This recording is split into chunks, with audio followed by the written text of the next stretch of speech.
kyk my deur mekaar kombuis, julle. Nicholas het varkgriep.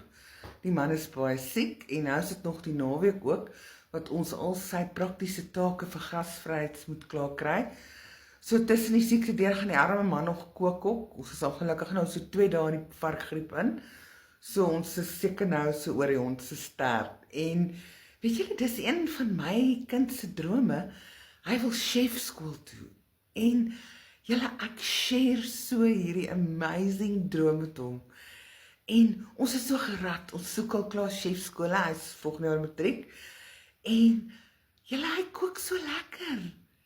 Rarig, dis nou 'n talent wat my kind het en ek is so trots op hom. Dit is nou nogal 'n duur storie. En ek dink oor die naweek gaan ek van die lekker disse wat hy maak vir julle post.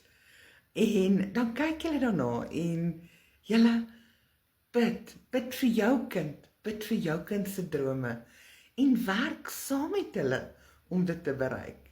Julle moet 'n lekker dag hê. Ek gaan lekker help kook. Ek is sous chef hierdie naweek. Gaan groot.